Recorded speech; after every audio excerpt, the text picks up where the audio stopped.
Salut à toutes et à tous, j'espère que vous allez bien et que vous avez passé une bonne journée. Moi, ça va. La journée, elle a été, mais j'avais un petit sujet qui me trottait dans la tête. D'ailleurs, depuis plusieurs jours. Et je me suis dit, pourquoi ne pas faire une petite vidéo pour les amateurs de foot, mais aussi les fans et les suiveurs de l'Olympique lyonnais, puisque je vais parler dans cette vidéo de l'Olympique lyonnais, mais plus précisément deux joueurs que l'on affectionne tout particulièrement. Je parle bien sûr de Alexandre Lacazette. Certains auraient pu penser que c'était Cherki, mais non. Cherki, ce sera peut-être pour une autre vidéo, mais là, je souhaitais faire une vidéo concernant Alexandre Lacazette parce que je trouve que, d'ailleurs, sur la twittosphère, parce que j'ai du mal à l'appeler X, hein, j'ai du mal à m'y faire, mais sur la twittosphère, il y a beaucoup de débats de ce côté-là où il y a pas mal de supporters. Je me demande si ce sont des supporters ou je ne sais pas comment les qualifier, mais il y a beaucoup d'insultes envers Alexandre Lacazette sur son niveau actuel, qui, ne nous mentons pas, n'est pas, on va dire, ne nous a pas habitués à ça. C'est une saison qui est loin des standards, on dira, statistiques et de présence dans le jeu d'Alexandre Lacazette, même si je reviendrai sur la présence dans le jeu plus tard. Mais c'est vrai que cette saison, c'est un peu plus compliqué pour lui. Et je vois qu'il y a de plus en plus de supporters qui lui tombent dessus. Mais pas lui tomber dessus en mode ouais, il est clairement moins bon cette saison. Genre, juste comme ça, c'est un petit peu décevant. Non, c'est que voilà, il pue sa merde. Il est temps qu'il dégage de notre club. Il faut qu'il dégage. Mais je me dis, mais on parle vraiment de la même personne en fait. On parle vraiment de Alexandre Lacazette. On parle vraiment du général. On parle vraiment de celui qui a fait la pluie et le beau temps pendant quelques saisons avant 2015-2016 ou bien 2016-2017 quand il part à Arsenal. On parle vraiment de la même personne qui revient en 2022-2023 et qui recommence à porter Lyon comme il le peut.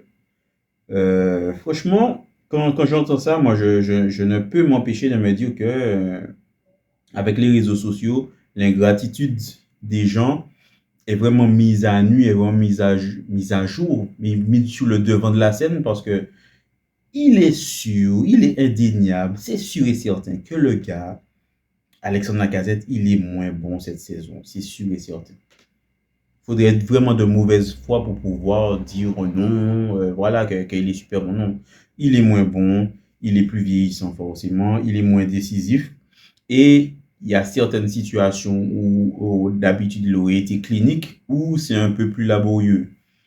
Forcément, déjà premièrement, ben, par rapport à l'âge, parce qu'il n'a plus l'âge qu'il avait avant, maintenant il a 34 ans ou bientôt 35. En fait, il est dans sa 34e année.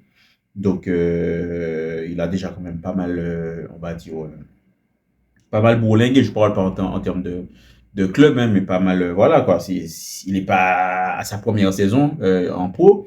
Il a déjà quand même pas mal couru, pas mal planté. Là, il est dans sa 34e année, donc forcément, les performances, elles sont en train de baisser. Même s'il a fait une très grosse saison la saison dernière, les performances étaient déjà un peu en train de baisser comparé à la saison précédente. Parce que quand il revient à Lyon, saison 2023-2024, il termine, il me semble, à 27 buts, 5 passes décisives. Là, je parle que de la Ligue 1. 27 buts et 5 passes décisives. Donc, une trentaine de fois décisives sur la saison. En 38 matchs ou 35 matchs, je ne sais pas. Mais bref, en une trentaine de matchs, il est décisif une trentaine de fois en combinant buts et passes décisives. La saison d'après, il finit à 19 buts, je crois. En fait, au total, ça fait 21 fois décisif sur une vingtaine de matchs. Sur presque 30 matchs, mais une vingtaine de matchs, il me semble. Et cette saison, pour l'instant, nous sommes à une vingtaine de matchs. Et il a été décisif 14 fois, 12 fois en marquant, 2 fois en faisant une passe décisive. Donc, on voit que au fur et à mesure, les performances elles sont en train de baisser. Donc là, c'est si on parle des stats. C'est sûr que dans le jeu, il est aussi moins décisif. Le côté tir qu'il avait a peut-être tendance à, ben, on va dire, à partir, puisque ben, avec les années, avec le poids des années, euh, voilà, ça n'épargne personne. Donc, forcément, il est vieillissant, donc forcément, il est moins bon, mais le symbole que représente Alexandre Lacazette, dans, enfin, concernant l'Olympique lyonnais, dans un Olympique lyonnais moribond la lumière venait le plus souvent de qui? Alexandre Lacazette. Le fait que nous, Lyonnais, soyons en Coupe d'Europe cette saison, arriver peut-être, on croise les doigts pour jeudi, mais peut-être jeudi, si qualification il y a contre Manchester United, pouvoir aller jouer une demi-finale et pourquoi pas arriver à une finale de Coupe d'Europe. Si nous sommes dans une situation comme ça maintenant, c'est parce que le gars a porté l'équipe l'année dernière. Il l'a porté. Donc si on a la possibilité de rêver en Europe cette saison, c'est bien parce qu'Alexandre Lacazette était là. Il a fallu planter les buts quand il fallait les planter. Pour partir de l'avant-dernière place pour pouvoir finir sixième, donc européen, il a fallu les planter les buts. Les 12 buts qu'il a marqués cette saison aussi, il a fallu les planter également. Malgré le fait qu'il soit même bon, c'est toujours lui le meilleur buteur. Donc, il faut les planter, ces buts-là. Il faut être décisif. Alors, j'ai souvent discuté aussi avec certains amis qui disent oui, mais la relève est déjà là, Mikotadze, il est déjà là, il faut mettre Mikotadze titulaire, limite, il faut mettre Mikotadze titulaire tous les matchs. Bah non, on parle d'Alexandre Lacazette, on parle du général, on parle du capitaine de cette équipe. Le gars qui, c'est pas un gars qui dit un mot plus haut que l'autre, je pense que c'est un leader de vestiaire, il parle quand il faut parler, puisque Corentin Tolisso dans une interview le disait justement dernièrement. Lacazette, il parle quand il faut parler. Il laisse certaines autres personnes parler quand il le faut. Pour moi, c'est un leader sur le terrain par son comportement. C'est-à-dire qu'il rate beaucoup moins, mais par son envie, par son engagement, par tout ce que vous voulez. Lacazette, il est là. Mikotadze aussi, il est là. C'est un joueur que j'apprécie beaucoup. Mais je trouve que les entraîneurs en la personne de Pierre Sage, mais aussi en la personne de Fonseca, ils font du bon boulot en gérant, on va dire, la concurrence et en donnant du temps de jeu à tout un chacun. Lacazette a autant commencé sur le banc que Mikotadze a commencé sur le banc. Ça fait une concurrence saine. Toutes les personnes se tirent vers le haut. On regarde comment le groupe est en train de se comporter. On voit que certaines personnes, il y avait peut-être certaines tensions, je nommerai Cherki ou bien Nuama. On voit qu'au fur et à mesure de la saison, ce sont des joueurs, peut-être qu'ils partiront pas en vacances ensemble, mais ils ont quand même appris à se supporter sur le terrain, à s'encourager. L'équipe se donne, tout le monde se donne, tout le monde, t'as l'impression que tout le monde, on va dire, se respecte, que le groupe, la phrase bateau, que le groupe, il vit bien. Pourquoi? Parce que le groupe, il est géré de façon intelligente. Alors, les gens qui réclament Alexandre Lacazette sur le banc tout le temps et puis faire Mikotadze commencer. Déjà, premièrement, les matchs sont plus intenses maintenant qu'avant. Donc, Lyon joue la Coupe d'Europe, plus Lyon joue le championnat et Lyon va devoir être concerné jusqu'à la dernière journée parce qu'on connaît tous le scénario cornélien qui est en train de justement se passer pour de la deuxième place jusqu'à au moins la 7e, 8e place, où tout le monde se tient entre 1 point et 3 points. Donc, tout est possible. Il reste 5 matchs de championnat. Tout est encore possible. Donc, mettre un seul joueur, faire ce joueur-là jouer tous les matchs, je ne comprends pas la logique. Retirez votre capitaine qui a été là, qui vous a amené là où vous êtes maintenant, le retirer, le mettre sur le banc. Quel message qu'on envoie?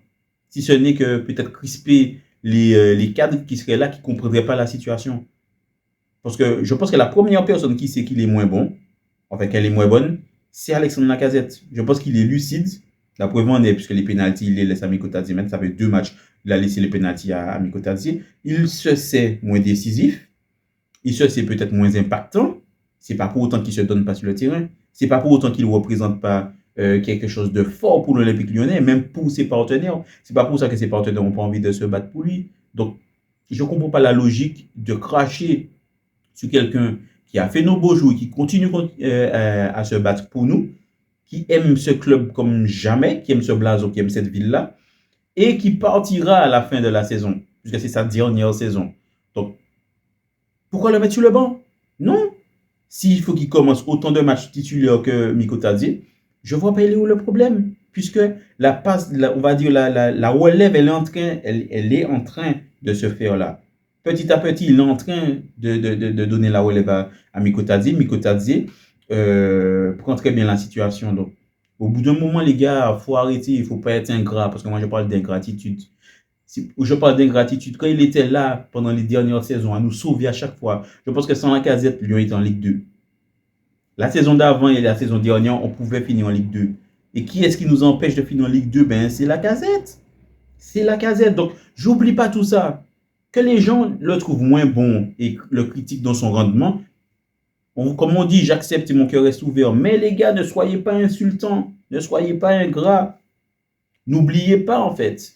Ne pas oublier, parce on est dans la politique de l'instant, on est dans l'ère de l'instant où, en fait, c'est comme si la saison n'est même pas encore terminée, on aura déjà sur le côté de notre nouveau joueur pour la prochaine saison. Qu'est-ce qu'on aura? Donc là, il y a que les yeux pour Mikotadze, limite tout le monde s'en fout de Lacazette. Mais non, c'est pas comme ça que ça fonctionne, les gars.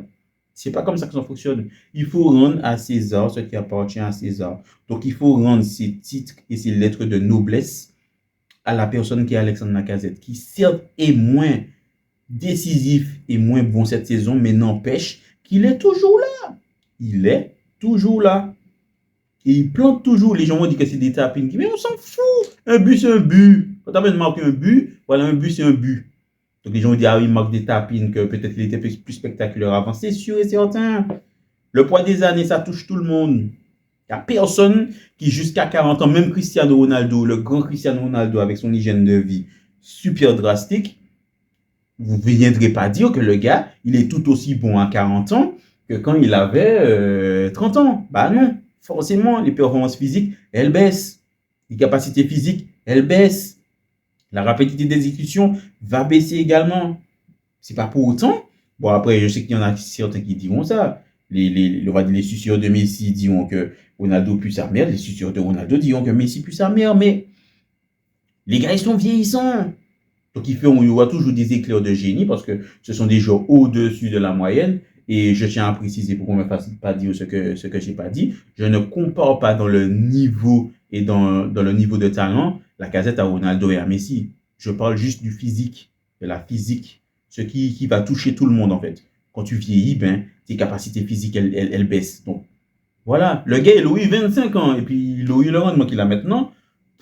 Oui, j'aurais dit qu'il pue sa mère. Mais là, les gars, faut arrêter. Faut arrêter. Rendez à César ce qui appartient à César. C'est tout ce que je voulais dire. Je ne sais pas ce que vous pensez. N'hésitez pas, que vous soyez d'accord avec moi ou pas d'accord avec moi. Si vous n'êtes pas d'accord avec moi, j'aimerais bien entendre justement vos arguments. Si c'est bien sûr dans le respect. Si c'est dans le respect, on peut échanger, il n'y a pas de souci. J'aimerais bien entendre justement les arguments de ceux qui ne sont pas d'accord avec moi et qui sont pour justement que la Gazette finisse la saison sur le banc de l'Olympique Lyonnais. Vraiment, ce sera compliqué. Hein. Ce sera compliqué, mais bon, je suis prêt à les entendre. C'est tout ce que j'avais à dire.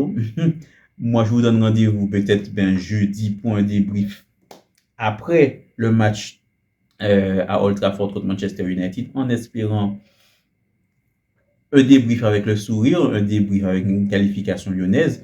Ne tenez pas rigueur de l'écharpe que vous voyez derrière, parce que oui, avant tout, je suis un supporter de l'Olympique Lyonnais, mais je supporte aussi Manchester United et le Real Madrid. Demain sera une journée compliquée pour moi. Jeudi sera une journée compliquée également pour moi, mais tout mon cœur sera derrière l'Olympique Lyonnais et pas une seule seconde derrière Manchester United. C'est tout ce que j'avais à dire. Je vous donne justement rendez-vous pour la prochaine. D'ici là, prenez soin de vous. Allez, bye.